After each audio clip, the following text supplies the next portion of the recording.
صرف 3 چھوٹی آیتیں، لیکن یہ ایک جواب ہے، ایک جواب اس گہرے دکھ، تنہائی اور عوامی تضحیک کا جو ایک شخص کو اس وقت سہنا پڑی جب وہ اپنے مشن کے سب سے مشکل دور سے گزر رہا تھا۔ آپ نے بالکل صحیح تناظر بیان کیا ہے۔ یہ محض الفاظ کا مجموعہ نہیں ہے، بلکہ ایک مکمل نفسیاتی اور روحانی سہارا ہے۔ ہم بات کر رہے ہیں قرآن کی سب سے مختصر سورت الکوثر کی۔ اس کی خوبصورتی ہی اس کے اختصار میں ہے کہ کس طرح چند الفاظ میں امید، حکمت اور ایک اٹل فیصلے کو سمو دیا گیا ہے۔ تو آج ہم ان 3 آیتوں کے اندر اتریں گے اور یہ سمجھنے کی کوشش کریں گے کہ ان میں ایسی کیا بات تھی جس نے اس وقت مایوسی کے اندھیروں کو روشنی سے بدل دیا۔ ہمارا مقصد صرف ترجمہ پڑھنا نہیں، بلکہ اس کے پیچھے چھپے ہوئے گہرے معانی اور تاریخی پس منظر کو کھنگالنا ہے۔ تو آئیے پہلی آیت سے شروع کرتے ہیں۔ اِنَّا أَعْطَيْنَاكَ الْكَوْثَرَ، جس کا ترجمہ ہے اے پیغمبر یقین جانو ہم نے تمہیں کوثر عطا کر دی ہے۔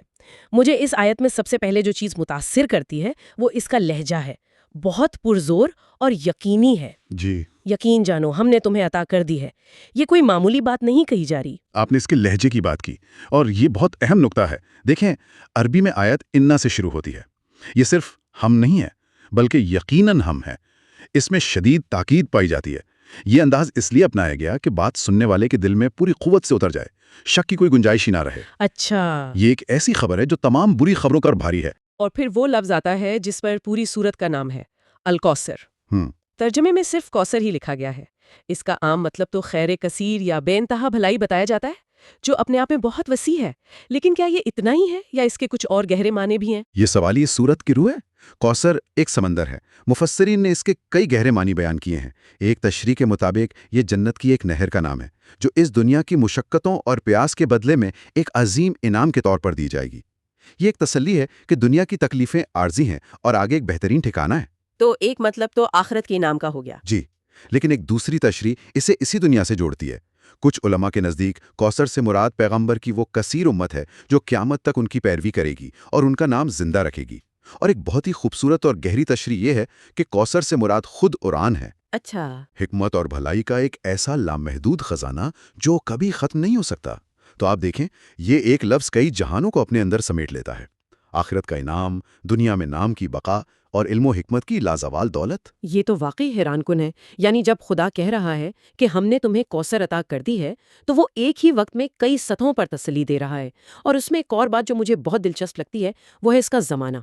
یہ نہیں کہا گیا کہ ہم تمہیں عطا کریں گے، بلکہ کہا گیا اعطیناک، یعنی ہم نے تمہیں عطا کر دی۔ یہ ماضی کا صیغہ کیوں استعمال ہوا؟ یہ نقطہ بے حد اہم ہے۔ ماضی کا صیغہ استعمال کر کے بات کو ایک ایسی حقیقت بنا دیا گیا ہے جو واقع ہو چکی ہے۔ یہ مستقبل کا کوئی غیر یقینی وعدہ نہیں ہے۔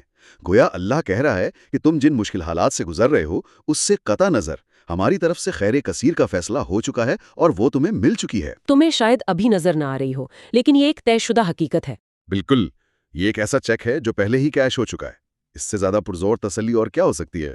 اچھا، تو یہ اتنا بڑا تحفہ، یہ کوثر دے دیا گیا۔ اب سوال یہ پیدا ہوتا ہے کہ اس کے جواب میں کیا کرنا چاہیے؟ اس نعمت کا شکر کیسے ادا کیا جائے؟ اگلی آیت فَصَلِّ لِرَبِّكَ وَانْحَرْ اسی سوال کا جواب دیتی نظر آتی ہے۔ ترجمہ ہے، لہٰذا تم اپنے پروردگار کی خوشنودی کے لیے نماز پڑھو اور قربانی کرو۔ جی، یہاں حرف فا، جس کا ترجمہ لہٰذا یا پس کیا گیا ہے، بہت اہم ہے۔ یہ سبب اور نتیجے کا تعلق ظاہر کرتا ہے۔ اچھا، یعنی چونکہ ہم نے تمہیں کوثر جیسی عظیم نعمت عطا کی ہے، لہٰذا اس کے شکرانے کے طور پر یہ 2 کام کرو۔ یہ شکرانے کا ایک عملی طریقہ بتایا جا رہا ہے۔ اور وہ 2 کام ہے نماز اور قربانی۔ نماز تو سمجھ آتی ہے کہ یہ اللہ سے تعلق کا بنیادی ذریعہ ہے، لیکن قربانی پر اتنا خاص زور کیوں؟ صرف صدقہ یا خیرات کرنے کو بھی تو کہا جا سکتا تھا۔ وَانْحَرْ یعنی قربانی کرنے میں کیا خاص بات ہے؟ یہ بہت دلچسپ نکتہ ہے۔ یہ آیت شکرانے کے 2 پہلو بتا رہی ہے۔ نماز یعنی صلاۃ ایک ذاتی اور روحانی عمل ہے۔ یہ بندے کا اپنے رب سے براہ راست تعلق ہے۔ یہ ایک اندرونی کیفیت کا اظہار ہے۔ صحیح۔ جبکہ نہر یعنی قربانی ایک سماجی اور مادی عمل ہے۔ آپ ایک جانور قربان کرتے ہیں اور اس کا گوشت معاشرے میں، خاص طور پر غریبوں میں تقسیم کرتے ہیں۔ یہ اپنی نعمت کو دوسروں کے ساتھ بانٹنے کا نام ہے۔ تو مطلب یہ ہوا کہ شکر گزاری صرف ذاتی عبادت کا نام نہیں، بلکہ اس کا اثر معاشرے پر بھی نظر آنا چاہیے۔ بالکل، یہ ایک مکمل نظام ہے، صرف انفرادی عبادت نہیں۔ اللہ کی دی ہوئی نعمت کا شکر یہ ہے کہ تم روحانی طور پر بھی اس سے جڑو، یعنی نماز، اور مادی طور پر بھی اس کی مخلوق کا خیال رکھو، یعنی قربانی۔ اور لربکا کا کیا مطلب ہے؟ جی، آیت کا اگلا حصہ دیکھیں. لربکا یعنی اپنے رب کے لیے. یہ نیت کی سمت بھی معین کر دیتا ہے. اس وقت مکے کے مشرکین بھی عبادتیں کرتے تھے، وہ بھی قربانیاں دیتے تھے، لیکن بتوں کے نام پر یا اپنی شان و شوکت دکھانے کے لیے. یہاں حکم دیا جا رہا ہے کہ یہ سب کچھ خالصتاً اور صرف ایک اللہ کے لیے ہونا چاہیے، کسی دکھاوے یا ذاتی مفاد کے لیے نہیں. تو گویا پہلی آیت میں ایک عظیم خوشخبری دی گئی اور دوسری آیت میں اس خوشخبری کو سن کر پیدا ہونے والے جذبات کو صحیح سمت دی جا رہی ہے کہ اپنی توانائی اور توجہ مخالفین کی باتوں پر ضائع کرنے کی بجائے صرف اپنے رب کی طرف مرکوز کر دو. آپ نے بالکل صحیح نتیجہ اخذ کیا. یہ ایک طرح سے ترجیحات کا تعین ہے.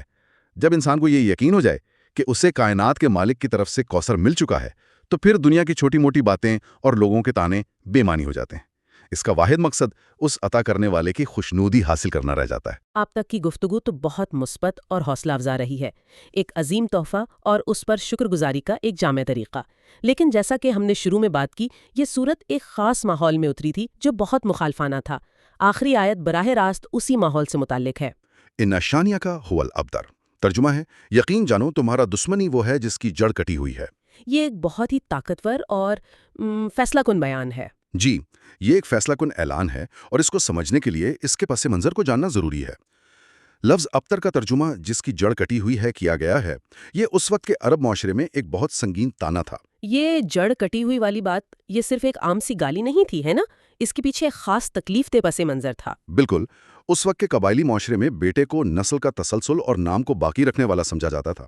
جس شخص کے بیٹے نہ ہوں اسے تانا دیا جاتا تھا کہ یہ تو ابتر ہے، یعنی اس کی نسل آگے نہیں چلے گی، اس کا نام لیوا کوئی نہیں رہے گا. جی، اور اس کی موت کے ساتھ ہی اس کا ذکر بھی ختم ہو جائے گا. پیغمبر اسلام کے صاحبزادے یکے بعد دیگرے بچپن میں ہی وفات پا گئے تھے، تو ان کے مخالفین جیسے عاص بن وائل اور ابو لہب انہیں تکلیف پہنچانے کے لیے یہ تانا دیتے تھے کہ آپ تو ابتر ہیں، آپ کا مشن آپ کے بعد ختم ہو جائے گا. یہ ایک بہت ذاتی اور گہرا زخم تھا. ذرا سوچئے، ایک شخص پہلے ہی اولاد کے غم سے نڈھال ہو اور اوپر سے لوگ اس کے غم کو اس کی تضحیق کے لیے استعمال کریں. اس ماحول میں یہ آخری آیت نازل ہوتی ہے. اور کیا زبردست جواب دیا جاتا ہے. آیت کا آغاز پھر انا سے ہوتا ہے، یقیناً جانو. بالکل اسی طرح جیسے پہلی آیت شروع ہوئی تھی. ہاں، یہ تو ایک متوازی ساخت ہے. جی، پہلی آیت میں کہا یقیناً ہم نے تمہیں کوثر عطا کی، اور آخری آیت میں کہا یقیناً تمہارا دشمن ہی ابتر ہے. یہ ایک الہی فیصلہ ہے. اللہ تعالیٰ گویا کہہ رہے ہیں کہ وہ جسے ابتر کہہ رہے ہیں اسے تو ہم نے کوثر عطا کیا ہے. اصل میں ابتر تو وہ خود ہیں، یا قبیلے میں نہیں بلکہ نظریے، کردار اور سچائی میں ہے. جی، کیا میں صحیح سمجھ رہی ہوں؟ آپ نے بالکل صحیح پکڑا. یہ ایک انقلابی خیال تھا. آیت یہ کہہ رہی ہے کہ جس کا تعلق حق اور سچائی سے کٹ گیا، جس کا کردار بھلائی سے خالی ہو گیا، اصل میں جڑ تو اس کی کٹی ہوئی ہے، چاہے اس کے 20 بیٹے کیوں نہ ہوں. اور تاریخ نے اس فیصلے کو سچ کر دکھایا. صحیح. آج ان تانے دینے والوں کا نام کوئی عزت سے نہیں لیتا، اگر لیتا بھی ہے تو نفرت سے. جی، جبکہ پیغمبر کا نام، ان کی تعلیمات، ان کی نسل، سب کچھ دنیا میں کروڑوں انسانوں کے لیے مشعل راہ ہے. بالکل. تو اللہ نے اسی وقت فیصلہ سنا دیا تھا کہ اصل میں نام کس کا باقی رہے گا اور کس کا مٹ جائے گا. تو جب ہم ان تینوں آیات کو ایک ساتھ ملا کر دیکھتے ہیں تو یہ صرف 3 الگ الگ باتیں نہیں لگتی. یہ ایک مکمل دائرہ ہے، ایک مکمل کہانی ہے. جی، یہ ایک مکمل نفسیاتی اور روحانی سفر ہے. پہلا قدم تسلی اور خود اعتمادی کی بحالی. آپ کو بتایا جاتا ہے کہ آپ اکیلے یا کمزور نہیں، آپ کو خیر کثیر، کوثر عطا کی گئی ہے، آپ کی قدر بہت بلند ہے. دوسرا قدم توانائی کی درست سمت میں ترسیل. مخالفین پر وقت ضائع کرنے کے بجائے اپنی پوری توجہ اپنے مقصد اور اپنے رب پر مرکوز کر دو. نماز پڑھو اور قربانی کرو. بالکل. اور تیسرا قدم مخالف کا نفسیاتی خاتمہ. آپ کو یہ یقین دلایا جاتا ہے کہ جو آپ کا دشمن ہے اس کا انجام بربادی ہے، اس کی جڑ کٹی ہوئی ہے. یہ ایک مکمل لائحہ عمل ہے کہ شدید ذہنی دباؤ اور مخالفت کا مقابلہ کیسے کرنا ہے. یعنی یہ پیغام صرف اس وقت کے پیغمبر کے لیے نہیں تھا، بلکہ اس میں ہر اس شخص کے لیے سبق ہے جو اپنے مقصد کی راہ میں تنقید، مخالفت یا ذاتی حملوں کا سامنا کرتا ہے. بالکل. یہ ایک آفاقی پیغام ہے. یہ امید، شکر گزاری اور باطل پر حق کی فتح کا ایک مکمل بیان ہے. یہ بتاتا ہے کہ سچائی اور بھلائی کا انجام ہمیشہ مثبت ہوتا ہے، چاہے وقتی طور پر حالات کتنے ہی مشکل کیوں نہ ہوں. اور جو لوگ حق کے دشمن ہیں ان کا انجام بالآخر نامرادی اور گمنامی ہے. تو اس مختصر گفتگو سے یہ واضح ہوتا ہے کہ یہ 3 آیات تسلی، ہدایت اور ایک اٹل فیصلے کا مجموعہ ہے. یہ صرف چند الفاظ نہیں ہیں بلکہ ایک مکمل ضابطہ ہے کہ کس طرح اللہ کی نعمتوں کو پہچاننا ہے، ان پر شکر ادا کرنا ہے اور مخالف قوتوں کے سامنے ثابت قدم رہنا ہے۔ جی، اور یہ بتاتی ہیں کہ اللہ کی طرف سے ملنے والی نعمتیں کتنی عظیم ہیں اور ان کے مقابلے میں دشمنی اور نفرت کی کوئی حیثیت نہیں۔ اصل طاقت اور بقا حق کے ساتھ ہے، اور جو اس کے مخالف کھڑا ہوتا ہے اس کی جڑ کٹی ہوئی ہوتی ہے، جیسا کہ ترجمے میں واضح طور پر بیان کیا گیا ہے۔ صحیح۔ یہ ایک بہت ہی طاقتور اور حوصلہ افزا پیغام ہے۔ واقعی اس تحریر کا اختصار اور جامعیت حیران کن ہے۔ چند الفاظ میں ایک پوری کہانی، ایک مکمل فلسفہ اور ایک ابدی سچائی بیان کر دی گئی ہے۔ اور آخر میں ایک سوچنے کی بات چھوڑے جاتا ہوں۔ اس تحریر میں ابتر کا ترجمہ جس کی جڑ کٹی ہوئی ہے کیا گیا ہے۔ یہ غور طلب ہے کہ آج کے دور میں کسی شخص یا نظریے کی جڑ کٹ جانے کا اصل مطلب کیا ہے؟ کیا یہ صرف نسل کے ختم ہونے کا نام ہے، یا اس کا تعلق کسی مثبت وراثت، اچھے اثرات یا سچائی کے تسلسل کے ختم ہو جانے سے ہے؟ یہ سوال اس گہرے پیغام پر مزید غور و فکر کی دعوت دیتا ہے کہ حقیقی بقا کس چیز میں ہے، مادی نسل میں یا روحانی اور فکری ورثے میں۔